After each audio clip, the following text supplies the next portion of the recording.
Hello, everyone, and welcome to the latest episode of the Nothing But Locks podcast. I'm your host, Ali Melnicki, accompanied by my favorite coworker, Robert Kowalski. How are you doing this afternoon, Robert? Hallie, I'm doing just great. Thank you so much for having me on and taking a look at the week that was for the NFL this past week. Yeah, it was a crazy week to say the least. We knew it was going to be something like that going into the weekend because we had some great matchups as we discussed on our podcast last week when I was doing picks. So before we break down the games, because we have a ton to break down, let's quickly do a betting recap, Robert. So how did overs and unders do? How did the underdogs do versus favorites? What are we looking at? Of course, yeah. So once the Cowboys routed the Colts 54-19 on Sunday Night Football, of Mhm. course, that game, the Colts were 11-point favorites. That was an easy cover, and it flew over the 54 points in the total for Sunday night. Favorites dominated straight up. 11 wins, one loss, and one push straight up. Wow. Washington and, of course, the Giants, they tied 2020. Yep. 9-4 against the spread, the only upset by the Bengals as 2.5-point dogs, outright winners in Kansas City. So home teams went 7-5 and 1 straight up and 8-5 against the spread. So you favorite bettors finally getting a little piece of a profit for the week. Totals led to the over 7-6, Allie. Wow. Yeah, so that was evident in my picks. I didn't have a great week. I was 6 for 7 against the spread, mostly because, as everyone knows, I love betting the underdog, and the underdogs didn't cover in the games that I wanted them to. I thought the Jets were a big bad beat. They should have won that game at the end if Mike White does not throw that interception. I actually thought the Jets were the better team in the game, but obviously the end of the score of the game said differently. But it was an exciting week, and let's get straight to the game. I think that everyone is talking about, unfortunately, for not the right reasons, but that's the 49ers and the Dolphins, Robert. And of course, the big news is Jimmy G, first quarter, foot is broken. He's out for the rest of the year. You and I were just talking about the other day how the Niners are probably the team to beat in the NFC. Is that the case anymore, Robert? Uh, I guess we could dig a little bit into this one. It's definitely worth a bit of time. Obviously, everyone saw it as I dig deep into the box score. 33-17 just tells a little piece of it, even losing Garoppolo for the season to a broken foot early in the game. They won yardage, offensive yardage. San Francisco did 351 to 308. Third downs, it just was so strange to see Miami not get one third down conversion in this game. Mm-hmm. Rushing 121 to 33 yards rushing for Miami. The Dolphins were completely outpaced here. Red zone touchdown percentage, 2 out of 5 for San Francisco to 0 for 1 for the Miami Dolphins. And turnovers. San Francisco won that 4-1. Obviously, the Niners were helped by a late fumble return touchdown. Just a horrible outing for Tagovailoa with high impact mistakes. And like I said, 0 for 7 on the third downs. So let's talk about Brock Purdy, Allie. Yeah, and I unfortunately didn't get to see the majority of the game. I was at a friend's baby shower, so I was on my phone looking at updates, and then I obviously watched all the highlights afterwards. But I remember Brock Purdy very well from Iowa State. I used to do his highlights a lot when I was at Fox Sports, especially his freshman year was the main focus I had there. So Brock Purdy, Robert, I know I heard some whispers, is this guy going to be like a Tom Brady, come in for Bledsoe and lead the team to the Super Bowl? From what I saw with Brock Purdy yesterday, and again, this is against a Dolphins defense that isn't good. Let me stress that. As good as the Dolphins offense is, their defense is not good. But he came in and he performed remarkably well given the circumstances. So I personally think that Brock Purdy has what it takes to lead this team into a deep playoff run.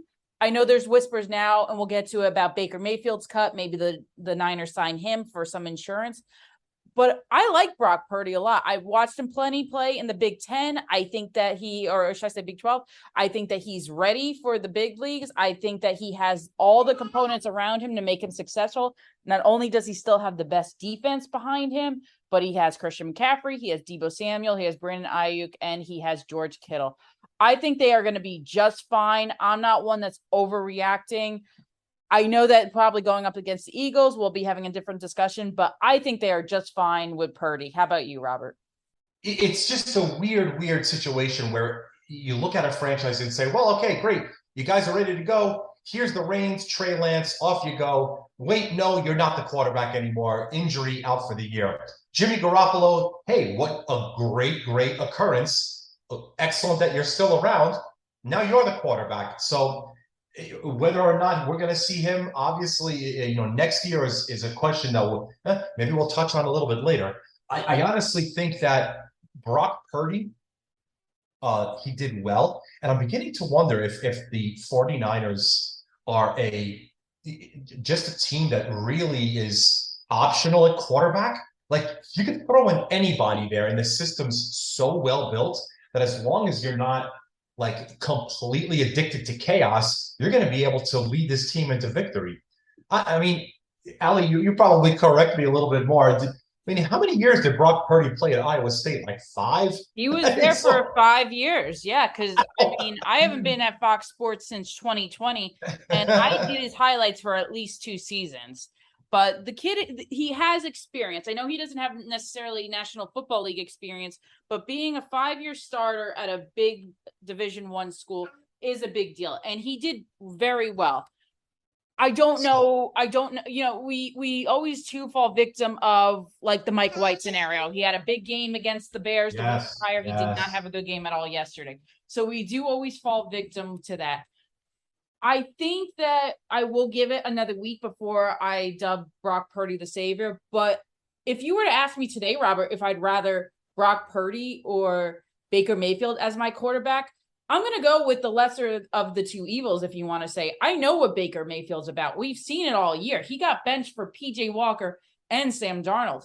Give Purdy a try. Is there a worse scenario? Would you go for Baker or would you stick with No, no. I mean, first off, by the way, uh, if they bring in Baker Mayfield, Christian McCaffrey becomes instantly an ocean of sadness because Oh he my just thought he God. just got away from this guy and now he'd be back. No way.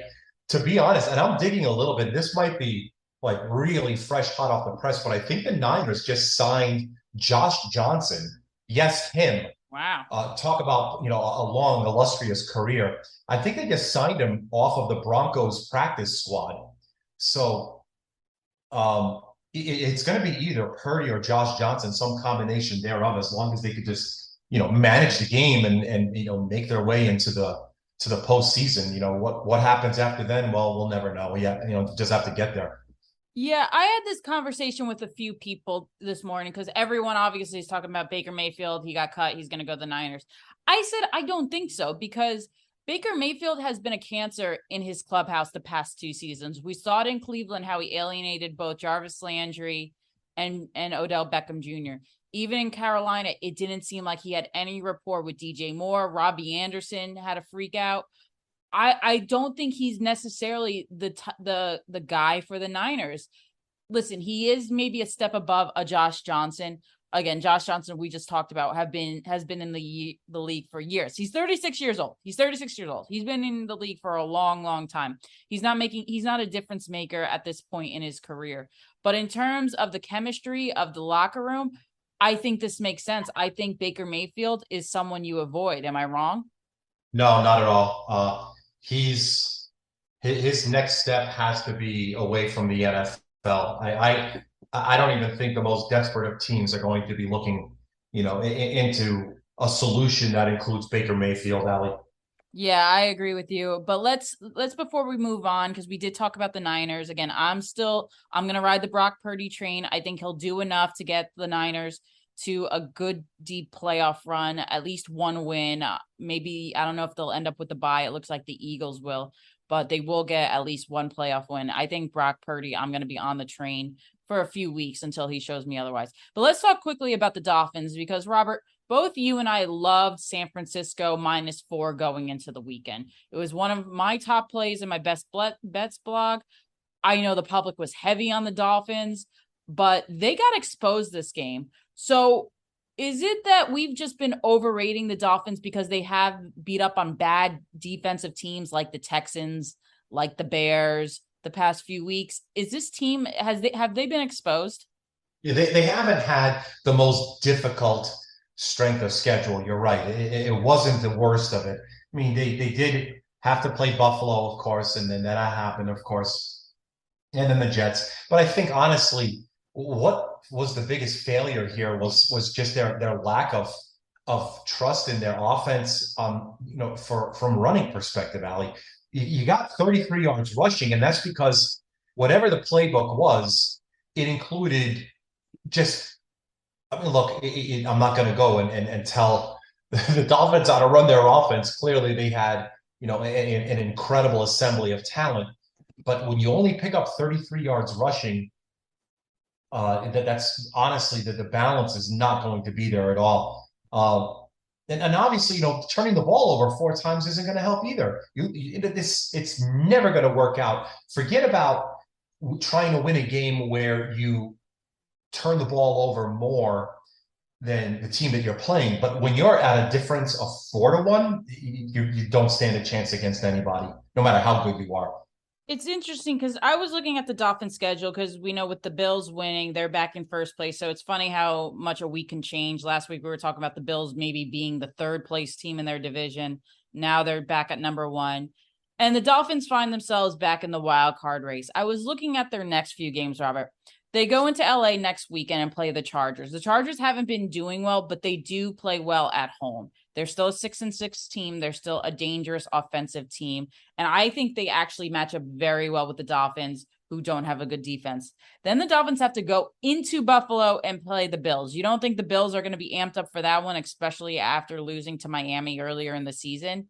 And then you have to play the Packers, which they still have Aaron Rodgers. They're still the Packers. They still can pull off an upset. Then you have the Patriots in New England, which the Dolphins tend to struggle in. And then you play the Jets. Do the Dolphins have any reason to be concerned, Robert?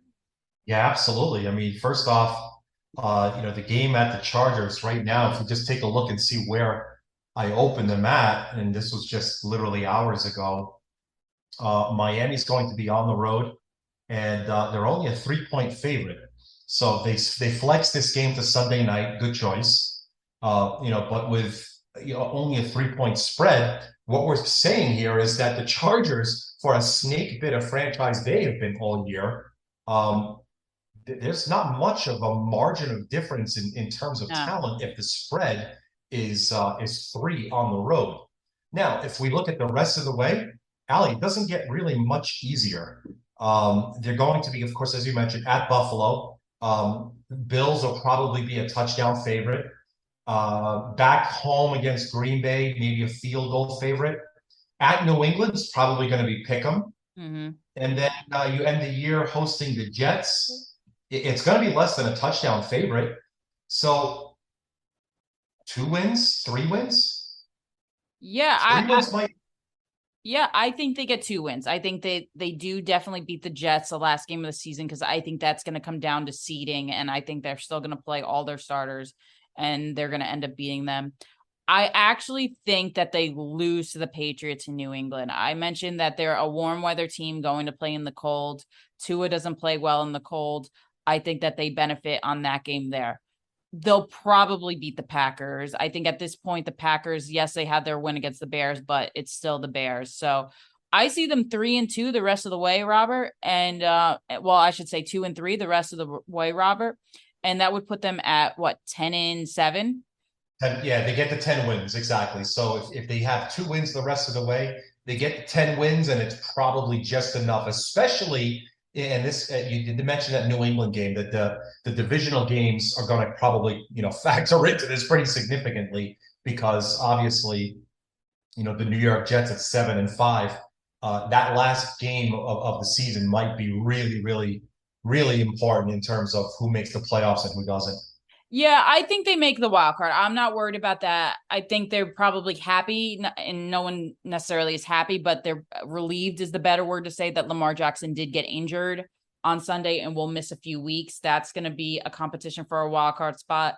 The Jets, we don't know what we're going to get from Mike White from week to week. So I think they have the edge there. And then the Chargers, don't sleep on the Chargers. They're probably they're right in line to get a wild card spot as well. I think it's going to be tough for the Dolphins. I think their biggest flaw is that they're going to lose the home field advantage because I think playing in Miami, playing in that humidity, even this time of year, really seems to help them. So I don't think they helped themselves by losing yesterday. We both predicted that they would. I know that as soon as Jimmy Garoppolo did go down, I kind of threw up my hands in the air because I was looking at my phone and said, well, there goes my bet. But it ended up working out pretty well. So we'll see what comes the next few weeks. I know that we will definitely be talking on Wednesday about the Dolphins and Chargers matchup because that is one of the marquee games to watch this weekend. All right, we have a lot more to cover. So let's move on to the biggest game as well in the afternoon slate yesterday. And that was the Bengals and the Chiefs, a rematch of the AFC Championship game. And the result was pretty much the exact same. The Bengals did win. They beat the Chiefs. The Chiefs were favored, albeit by a lower spread than the AFC Championship game. But Robert, does this win for the Bengals, and they did get Jamar Chase back, so they were all at full throttle, does this prove they are the best team in the AFC? I'm going to still hold my jury in the waiting room on that one. I will say the upset was really spectacular. Won the yardage battle 431 to 349, outrushed them 152 to 138. Third downs, they converted better than Kansas City. This is incredible because you figure Kansas City wins every offensive category. Even the turnovers, they had 1-0. Kansas City had the one turnover, but Cincinnati did have that fourth down failure. Red zone touchdown percentage, Kansas City did win that 3 out of 4 trips to 3 out of 7 for Cincinnati. Yards per play was even 6.5, but Cincinnati did run 66 plays to 54 for Kansas City. All in all, this was exactly what you expected it to be. Just a battle where the last drive was going to decide whether or not you're going to be winning or losing. Yeah, so I loved Cincinnati going into this game. I was pretty confident that not only would they cover, but they would pull off the upset. I've been high on Cincinnati since the offseason. They were actually my preseason pick to go back to the Super Bowl for the AFC. Everyone was obviously jumping on the Bills train. I don't go with the public. I said I like the Bengals. This team is just scary, Robert. I think that is the best word I could use to describe them because when they get hot, not only do they get hot, they get scorching hot. And they just play like they have ice in their veins. And it comes down from Joe Burrow, who just never seems phased. I don't know if I'm the Buffalo Bills, I'm actually more afraid, I believe, of the Bengals than of the Chiefs. I know the Bills have struggled against the Chiefs for the past few seasons, is primarily in the playoffs. But I just think that the Bengals just have far too many weapons to use. I give Pat Mahomes all the credit in the world, but at the end of the day, he still has really Travis Kelce as the only guy that he could rely on. Whereas Joe Burrow has not only Jamar Chase, but he has Tyler Boyd and T. Higgins. If you're the Bills, who are you more fearful of? Honestly, I wouldn't want to see either of them. To tell you Well, the truth. that's the easy answer. I, I don't think I want any part of Cincinnati right now. They've absolutely rolled as best as you could have for any franchise after that 0-2 start. I mean, it's right now there's still so much that's going to unfold because if you look at the playoff standings right now, if it went straight up, Buffalo, as you said, Buffalo gets the one and home field, and they win the tiebreak over Kansas City. They're both 9-3. They win the tiebreak over Kansas City based on head-to-head win percentage. Baltimore is actually the 3 seed, winning the tiebreak over Cincinnati, also based on head-to-head win percentage. Sticking Tennessee at the 4, the Bengals at 5, and Miami right now will be the 6, with Yeah. the New York Jets as the number 7. So there's still so much more to unfold with this. And right now, Ali, let's just take a quick peek.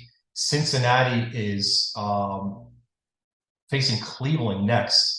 And we'll probably touch on that for a little bit. But right now, I've got the Bengals as a 6.5-point favorite. I opened it up 6, didn't like the number. I went to 6.5, and I really haven't had any pushback yet in terms of bets coming in on the Cleveland Browns. So I'm pretty happy with that 6.5 at this point. But if we look at the rest of the schedule, it's very difficult. At Tampa's going to be probably a pick 'em. at New England, maybe 1 point favorite. Then they host Buffalo. Um, I mean, Ali, I think I'm going to have to make Cincinnati a small favorite there. Yep. And then hosting Baltimore. So very, very difficult stretch down, down the rest of the season. But you got to play these games. This is what's going to decide making the playoffs and not. Just right now, everything in favor for Cincinnati as they get healthier and healthier. They do have a very tough schedule. I won't dispute that. I would probably just real quick, I would lean probably to take the points with the Browns because I don't think the Browns win. I'll be honest with that. But I think coming off a big win against Kansas City, teams just tend to play a little flat in the regular season coming off of that. So I'd probably lean to take the points with the Browns, but my mind could definitely change before then. I love Cincinnati right here. I think that they are the best team in the AFC. Maybe not on paper, but they are playing out like it now. I know the Bills just had a nice win against the Patriots, but even the weeks leading up, Josh Allen has still continued to struggle with his turnovers. So I'm not 100% confident in them.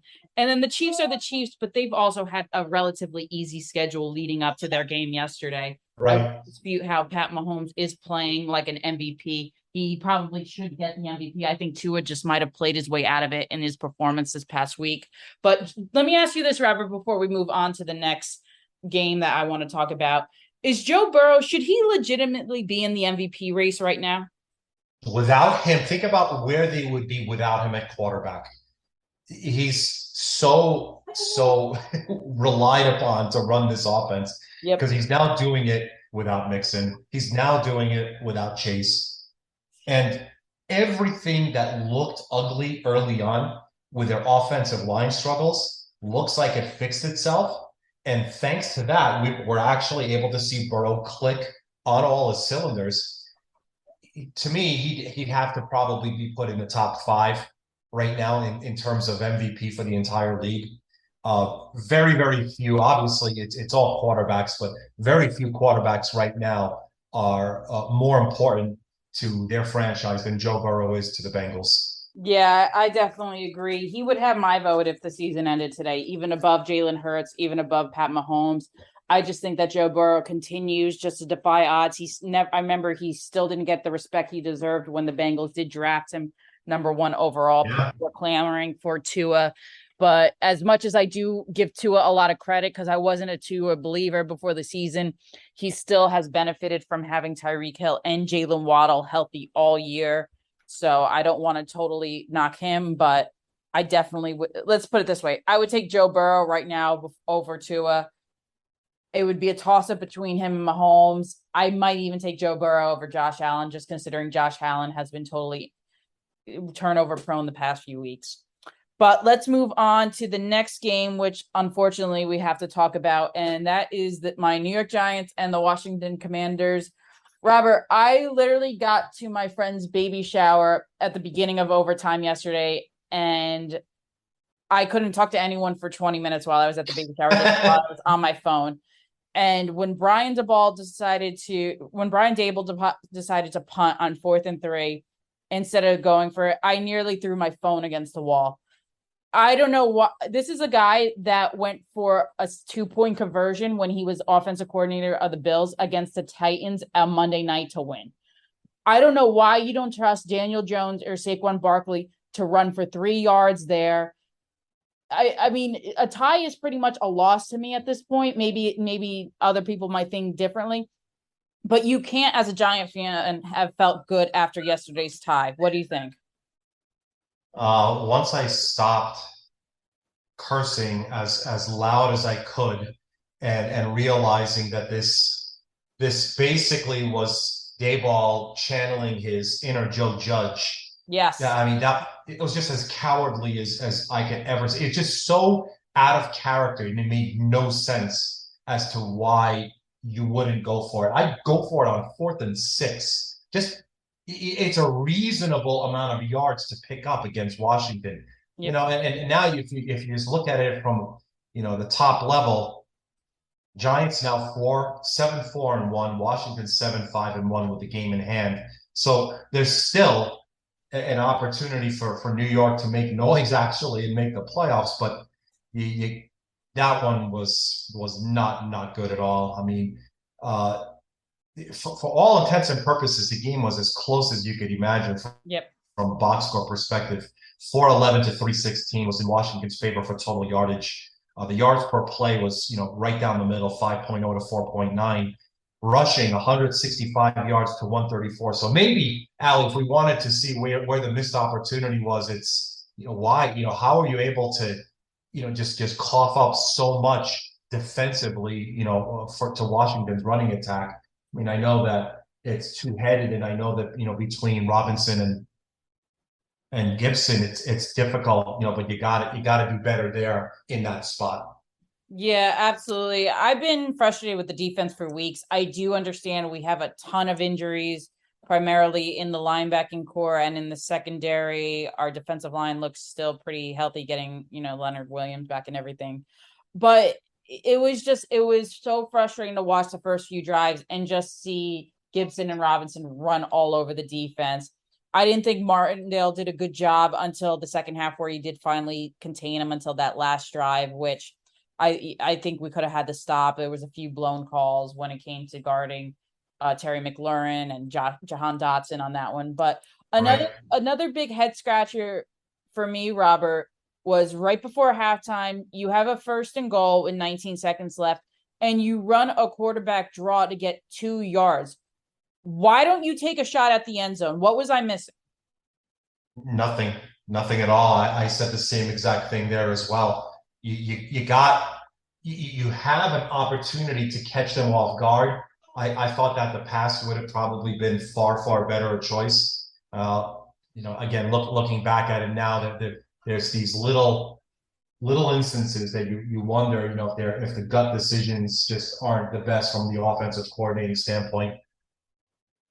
Yeah, the thing that I've been reading all today, and I know what the media is trying to get at, but it's Brian Daboll does not trust Daniel Jones.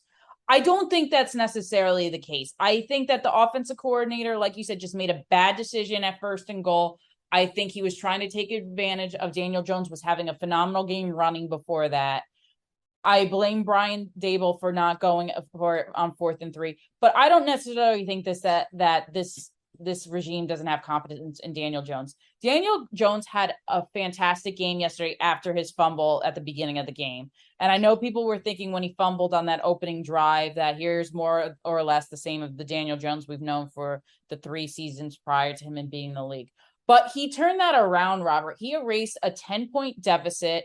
He got them ahead, and he did it both with his arms and the legs. I know he only had 200 yards, but he was accurate as could be, and probably would have had 250 yards had Darius Slayton not dropped that second deep pass that would have surely put them in range to score again. What was your takeaway from Daniel Jones and his performance yesterday? Yeah, I think, Ali, that there's so much that he could do at this point, Jones.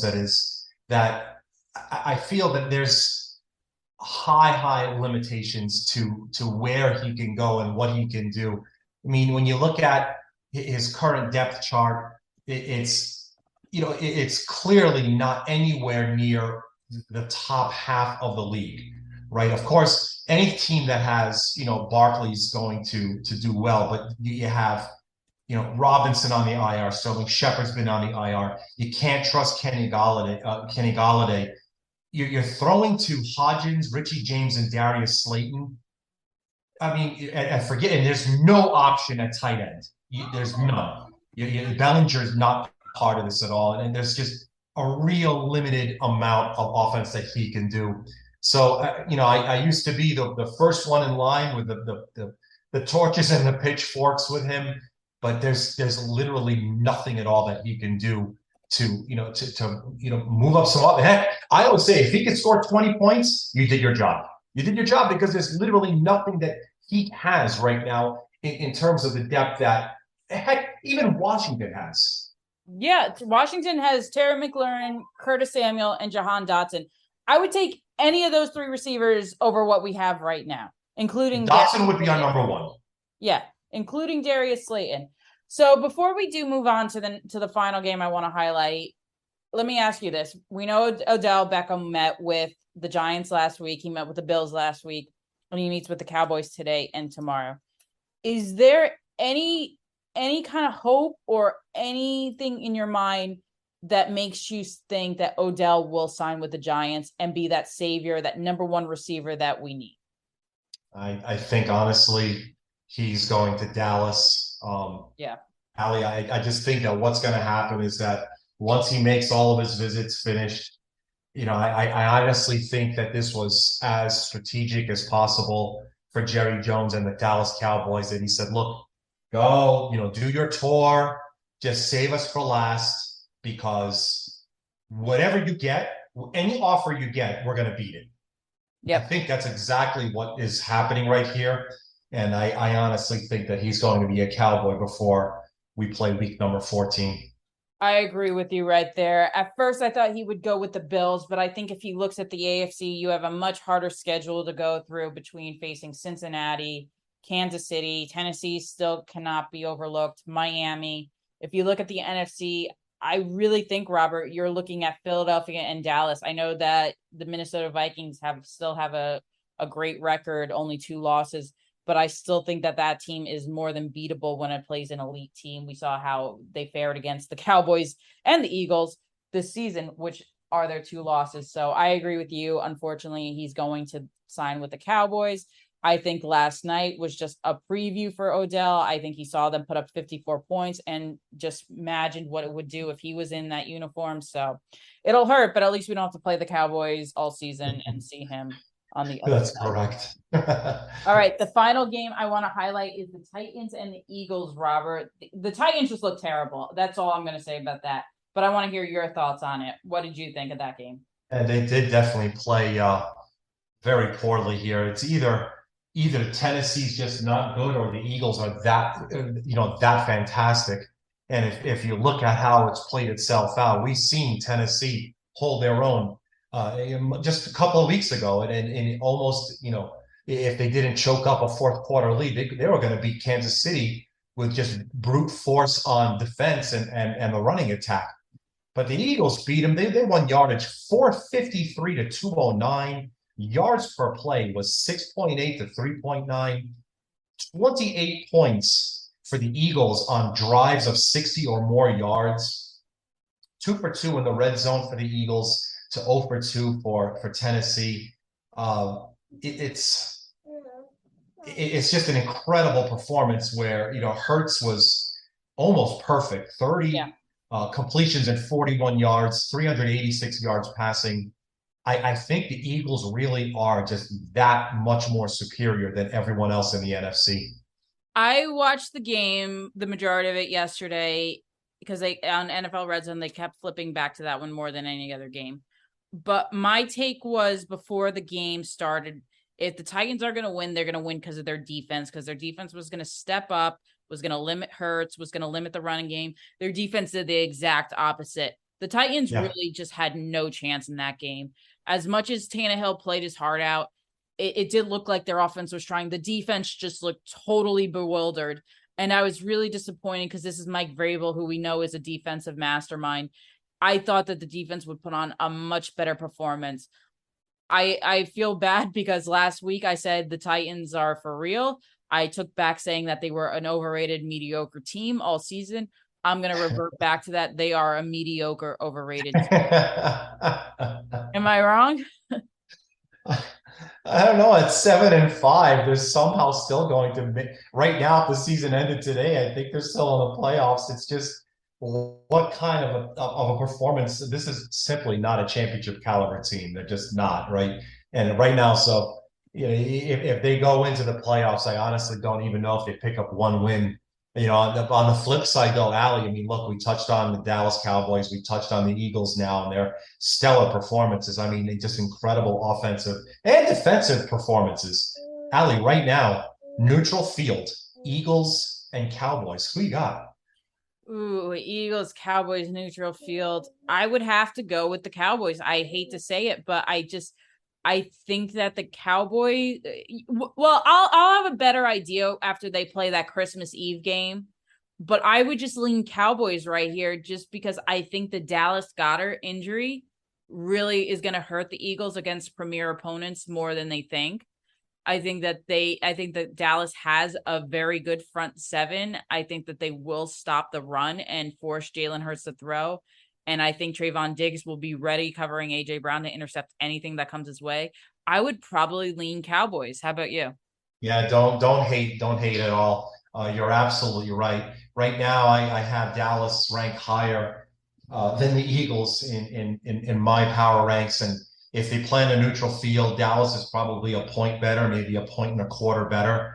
So when they do play in Week 16 on Christmas, I'll probably post Dallas just a cut under a field goal favorite. Obviously, if the Eagles haven't been dogs ever all year long. They're going to be dogs here to Dallas. It's going to be short because I know if I make the Eagles 3-point dogs, I'm just going to get swallowed whole. So right now, I think it would be Dallas probably like 2.5. So you're spot on, Allie. Yeah, the only thing that might make me switch my pick when it comes to postseason play is Mike McCarthy will find a way to lose for the Cowboys. So in that case, True. I might go with the Eagles. But those are the four games I really wanted to highlight today. I know there was a bunch more. Lamar Jackson obviously got hurt with the Ravens. The Lions won again. They're up to 5 wins. They're on a roll. There was a lot more to talk about in yesterday's games. Obviously, we touched upon a little bit how the Colts were just embarrassed again. The Raiders actually won. The Seahawks actually had a struggle with the Rams. So it was a good day of football. So we're going to move on to our next segment, Robert. And because we just had week 13, I call the segment the Unlucky 13. So I'm going to give you a team, and you have to say which player, game, injury, or decision made was the unlucky number 13 that might cost this team the playoffs. You ready? Excellent. Okay, sure. Let's do it. All right. The LA Chargers, Robert. What might Oh, have Jesus. cost the team this playoffs? The Chargers should just call them like the unlucky 55. The entire Yes. franchise is Yes. just unlucky. They're just so snake bit. Bosa. Bosa definitely would have made a massive difference if he was here for the entirety of the season. I'll go with Bosa. How about you? I was leaning Bosa, and then I was thinking, well, Rashawn Slater was a big loss, but Yes, yes, but this true. offense still finds a way to win, and their defense is just so bad. So I'll agree with you. I'll say Bosa going down was their unlucky break of the year. All right, next team, Robert, is the Green Bay Packers. What was their unlucky break that might cost them the playoffs? Well, probably will cost them the playoffs, but what was No, their no doubt. I think, look, you have to you got to recognize like where your strengths are going to be, and I don't think that they recognized just how downtrodden their offense was going to be from a wide receiver perspective. So let's say not relying on Dillon and Jones to make up like 75% of their offense. I would say their unlucky break. They could have salvaged their season at the trade deadline if they traded for a Chase Claypool or an Elijah Moore. They were still in the race. I think that by staying silent and not dealing, that was their unlucky break. Because I think, especially in the NFC where it's wide open, they could have ran the tables. Their defense, while it's not good, it's serviceable. So I would say by not making a move at the deadline. All Love right, that. the next team, Robert, the New England Patriots. What was their unlucky break that might cost them the playoffs? Oof. Look, they've got yeah, they have to be on the outside looking in right now. I'd probably say at 6-6, not capitalizing on games that they probably should have won Yep. early on. If this is probably something that if they look back, if they had some decisions. I mean, that Thanksgiving game against the Vikings, that one definitely hurt. So it's just banging on the drum that you are most familiar with that led them to some really, really unfortunate losses that they should have turned into wins. Because now the playoff opportunity looks very bleak, Alley. Yeah, I would say hiring Matt Patricia to be involved in the offense at any point. I don't know how this guy's still a coach in the NFL, Robert. Matt Patricia is just he baffled me first time around with the Patriots. I couldn't believe when the Lions signed him to be their head coach. I can't believe that Belichick actually gave him a job to help run the offense. Their offense is it just is mind-boggling how they run it. I don't know why Matt Patricia's in the league. I think that wherever he goes, they're going to lose. So I would say that Bill Belichick remained loyal. He brought Matt Patricia back. That was unlucky for them. All right. The next team, Robert, is the Atlanta Falcons. What was their unlucky break that might have cost them the playoffs? Yeah, there's no way that I honestly think it probably just goes back to the draft. I mean, look, they built themselves into a nice little, package, but honestly, Ali, they have no running game. And without that running game, they're just too reliant on Pitts, too reliant on Drake London, who's still very, I mean, look, loads of talent, very high ceiling, but you can't just say this is what we've got. We're going into the year and hoping that for the best here. Obviously, that this their season ended up completely upside down. But I think honestly, Ali, the decision to not go in with some semblance of a running back room is what ruined them from day one.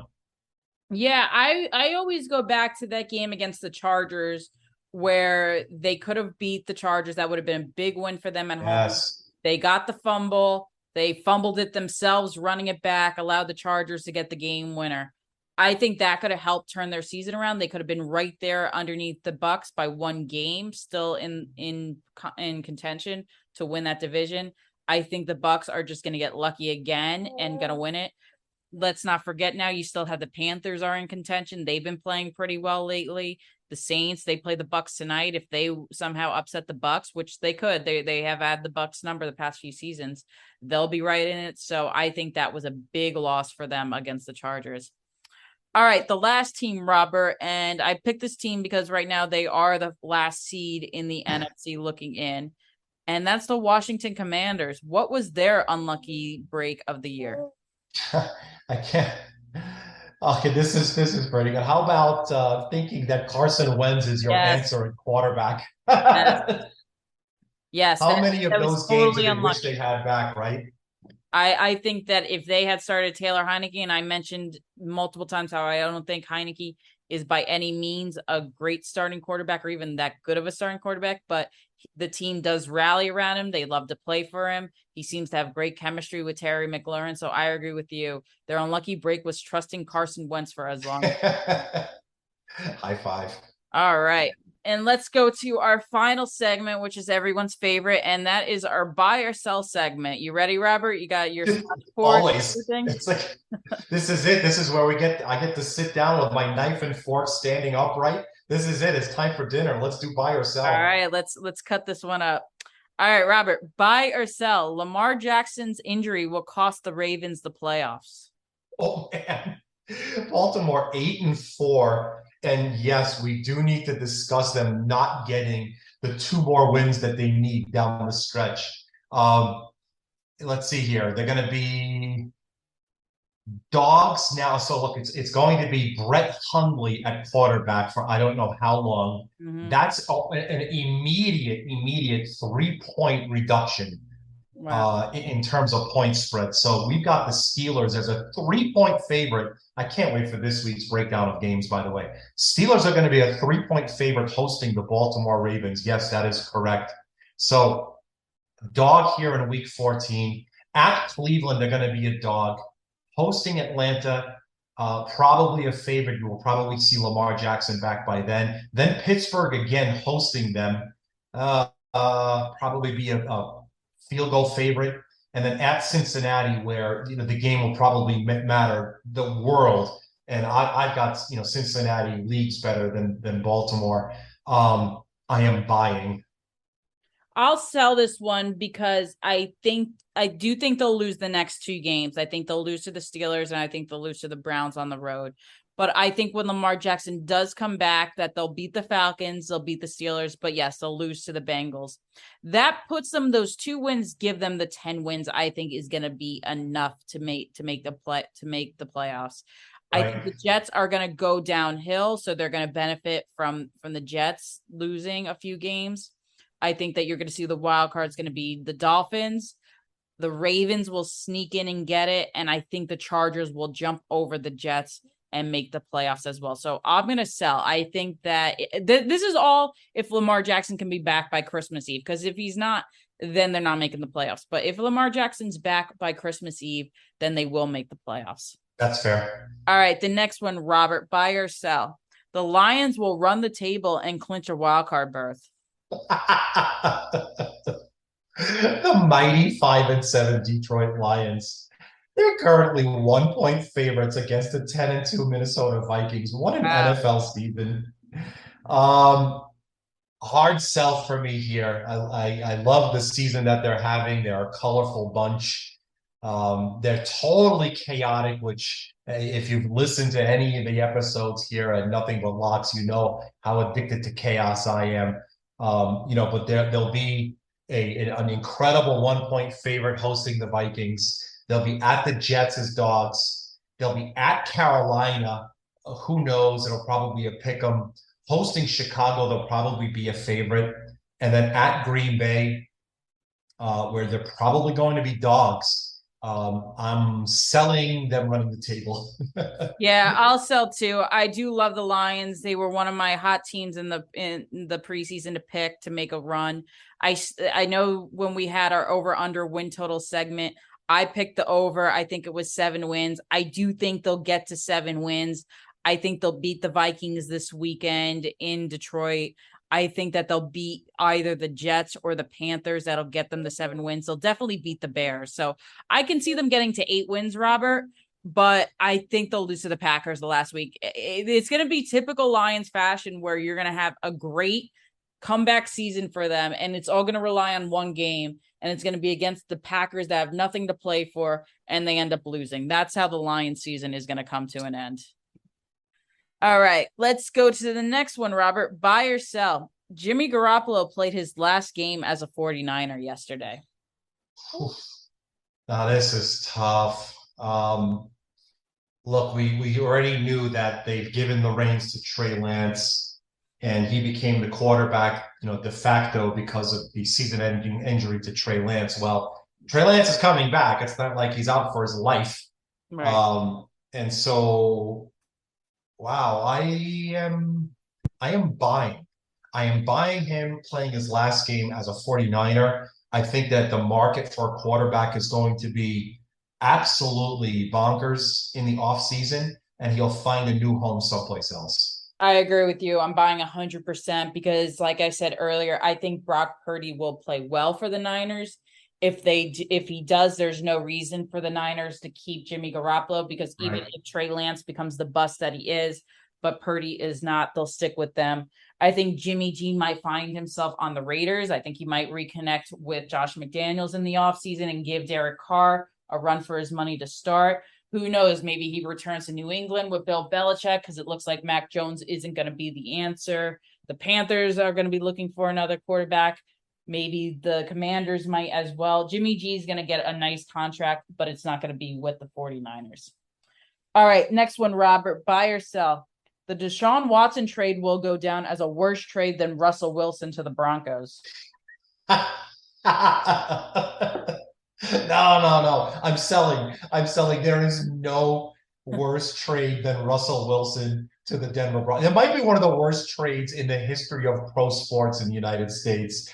How is Russell Wilson like? God, it's like, They couldn't beat okay, the hey, Ravens all right, without come Lamar on. Jackson. Russell, I just can't. I can't even do it. Russell Wilson's like, look, okay, here's the plan. I'm going to get you 3 field goals. Let's ride. Yeah, I I'm mean, glad you're paying me $250 million they for can't even score 14 a game. Do you understand that they just traded Bradley Chubb, the Broncos? They traded Bradley Chubb, and they're still only giving up 13 points a game. Their defense is so good. If they just had Brock Purdy, they'd probably be 500. Yeah. I can't believe how much a cliff Russell Wilson fell down the Grand Canyon. That's it. This is I the think Drew largest cliff Lock would have dive. been a better option than Russell Wilson.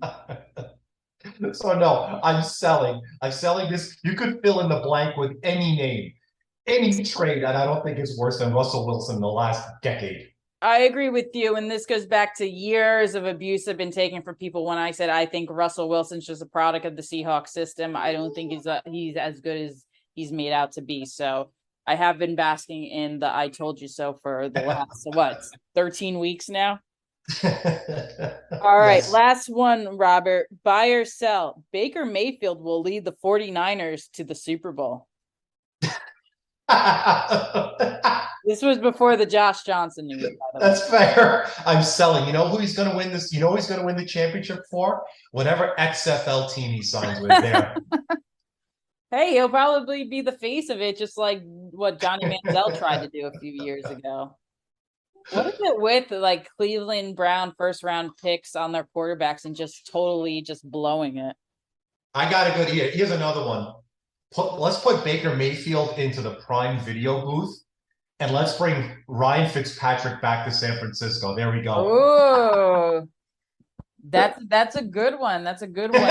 Still looks like he's a homeless person, but I would take him over Baker Mayfield right now. But now, quick word on Baker Mayfield. I really always liked Baker back in his Oklahoma days. I always saw he played with a nice chip on his shoulder, but he really has let me down. I'd say the past 2 seasons, primarily this season, because I did have the Panthers as a sleeper pick to make the wild card, and who knows, maybe they still will if they start winning and they somehow overcome the Bucks and win that division. But Baker Mayfield is a letdown. I don't see him ever starting a game in the NFL again unless it comes down to he's a backup and the primary quarterback gets injured. But sorry, Baker, no more commercials for you. I think Progressive will be dropping you. All right. Well, that is our show for today. Robert and I will be back on Wednesday to recap all the marquee games coming up this weekend. We have a nice game on Thursday night here in LA. The Raiders are coming to play the Rams this weekend. Some really good matchups coming up. So Robert and I will preview all those. And before we sign off, Robert, any last words of advice for the audience? Yeah, it's not so much advice, but again, you want to talk about just a absolute plethora of sports right now. You know, the FIFA World Cup, I touch on it again. It's now entering the quarterfinals with Brazil moving on today, and Croatia moving on PKs against Japan. It's just an incredible run up to what's going to be an incredible finale for the World Cup. Between that, of course, College Bowl Week is now open. My head is still spinning over exactly how I'm going to be coming up with lines for that. So I'm sure we'll be touching on that as we get closer and closer to New Year's. So much more to come. I'm so glad everyone's spending time with us and just listening to all this content that we're going to keep pouring out for you. Yeah, real quick before we do sign off, Robert, but how about the college games this weekend? I mean, I was watching when USC lost to Utah, and I was like, "This is just going to be a fun weekend of college football with all the upsets." So, what were your takes from college football this weekend? Look, it's right now. I don't think that there's going to be much room for discussion as to why or why not Alabama's not in the Final Four. They're not because they're not the best. Okay, that's all it comes down to right now. So I think they got it right in terms of who the last four are supposed to be. Michigan's going to be a big favorite against TCU in the Fiesta Bowl. And right now, I'm pretty darn certain that Georgia's going to probably come close to even as high as a touchdown favorite over Ohio State in the Peach Bowl. From there on in, I think this is Georgia's championship to lose, and we're just going to have to wait and see now. I agree with you. I think we're going to see Georgia, Michigan in the college football championship, and I will be all over Georgia as I was last season. Well, everyone, that is our show for today. I want to thank everyone for joining, and we will see you on Wednesday. Take care.